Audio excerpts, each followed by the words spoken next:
Oke, kita mulai ya. Pernah kepikiran nggak gimana caranya satu orang, Ibnu Sina, bisa menguasai kedokteran, filsafat, matematika, fisika dan musik sekaligus dari satu otak yang sama? Jawabannya ada di sebuah sistem berpikir. Dan hari ini kita akan bongkar tuntas sistem itu. Coba bayangin ini dulu. Seorang cendekiawan terhebat pada masanya, Ibnu Sina, kehilangan seluruh karya hidupnya. Perpustakaan pribadinya, hasil kerja keras bertahun-tahun, hancur lebur. Dirampok, dibakar, semuanya lenyap dalam satu malam. Habis, nggak bersisa. Tapi yang bikin gila tuh ini. Dalam hitungan bulan, dia menulis ulang semua karyanya. Dari nol, tanpa ada satupun contekan atau referensi. Semuanya murni dari kepalanya. Pertanyaannya sederhana banget tapi dalam. Gimana caranya?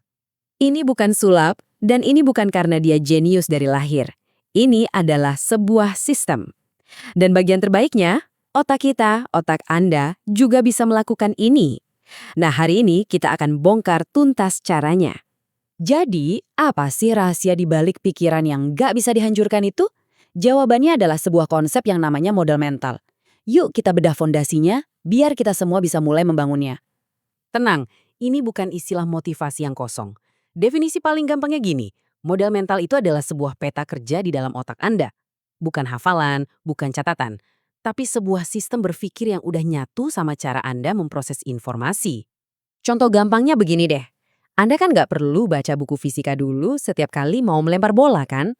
Otak Anda tuh udah punya model tentang gravitasi, dan Anda tinggal memakainya secara otomatis. Nah, itulah model mental dalam kehidupan sehari-hari. Masalahnya, kebanyakan dari kita tuh belajarnya dengan cara yang salah. Kita sibuk menyimpan fakta, bukan membangun model. Kita menghafal rumus, tapi nggak paham cara kerjanya. Hasilnya? Ya gitu deh, setelah ujian selesai, semua ilmunya langsung nguap entah kemana. Ibnu Sina justru melakukan kebalikannya. Terus, gimana persisnya Ibnu Sina membangun peta di otaknya itu? Ternyata, dia pakai metode 3 langkah yang spesifik banget dan konsisten. Dan ini adalah langkah-langkah yang bisa kita tiru mulai hari ini juga. 3 langkah ini adalah cetak birunya. Pertama, tanya mengapa. Kedua, temukan analogi. Dan ketiga, uji dengan skenario ekstrim. Yuk, kita kupas satu persatu. Langkah pertama selalu tanya mengapa, bukan apa. Kebanyakan orang kalau belajar tentang demam, nanyanya apa aja gejalanya. Ibnu Sina beda. Dia bertanya, mengapa tubuh jadi panas waktu sakit? Mekanismenya gimana? Pertanyaan mengapa ini maksa otak kita buat nyari hubungan sebab akibat, dan inilah fondasi dari model mental yang kuat. Langkah kedua, cari analogi dari dunia yang udah Anda kenal. Waktu mempelajari sistem peredaran darah, Ibnu Sina menganalogikannya dengan sistem irigasi di sawah. Air ngalir dari sumber, lewat saluran-saluran kecil, sampai ke ujung ladang. Kalau ada yang mampet, ladangnya bakal mati. Ini bikin konsep yang tadinya rumit jadi terasa akrab dan gampang dicerna otak. Dan langkah ketiga, ini yang paling jarang dilakuin orang. Uji model Anda dengan skenario ekstrim. Ibnu Sina tuh selalu bertanya, oke, kalau ini benar, apa yang terjadi kalau kondisinya kita balik? Teknik ini, yang sekarang kita kenal sebagai inversion thinking, saking kuatnya sampai-sampai Charlie Munger, partner investasinya Warren Buffett bilang, ini adalah salah satu alat berpikir terpenting yang ada. Nah, sekarang pertanyaannya, kenapa sih sistem ini jauh lebih efektif daripada cara belajar biasa? Ini semua tentang perbedaan antara kapasitas penyimpanan dan kekuatan pemrosesan otak kita. Gini deh analoginya, bayangin otak kita kayak komputer. Waktu Anda cuma menghafal fakta, Anda itu cuma mengisi storage atau kapasitas penyimpanannya.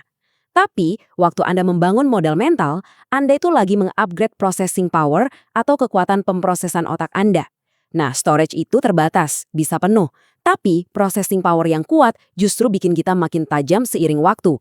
Persis seperti kata Charlie Munger, kita harus punya kerangka kerja model-model ini di kepala. Yang luar biasa adalah, Ibnu Sina udah ngelakuin ini 1000 tahun sebelum Munger. Makanya, waktu semua bukunya hilang, dia bisa menulis ulang semua karyanya dari ingatan murni.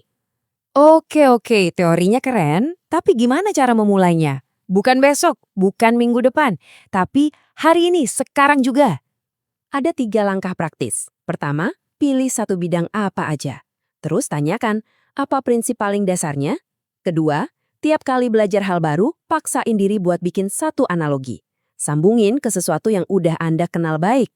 Ketiga, setelah merasa paham sesuatu, tantang diri Anda.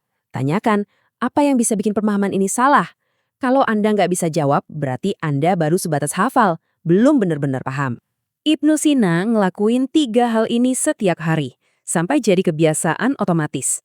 Hasilnya, sebuah pikiran, sebuah otak yang nggak bisa dihancurkan oleh kebakaran perpustakaan manapun. Tapi sebelum kita selesai, ada satu hal lagi yang penting. Dengan semua kejeniusannya itu, Ibnu Sina ternyata punya satu musuh terbesar sepanjang hidupnya. Bukan sultan yang mengejarnya, bukan juga penyakit yang merenggut nyawanya. Musuh terbesarnya adalah seorang pria yang sama cerdasnya, yang secara terbuka bilang kalau filsafat Ibnu Sina itu sesat dan berbahaya. Namanya adalah Al-Ghazali. Dan buku yang dia tulis untuk menghancurkan reputasi Ibnu Sina punya judul yang udah cukup menggambarkan niatnya, Tahafut al-Falasifah, yang artinya kerancuan para filsuf. Jadi, kalau dua pikiran terhebat di dunia saling berhadapan dalam pertarungan intelektual terbesar dalam sejarah Islam, siapa yang menang?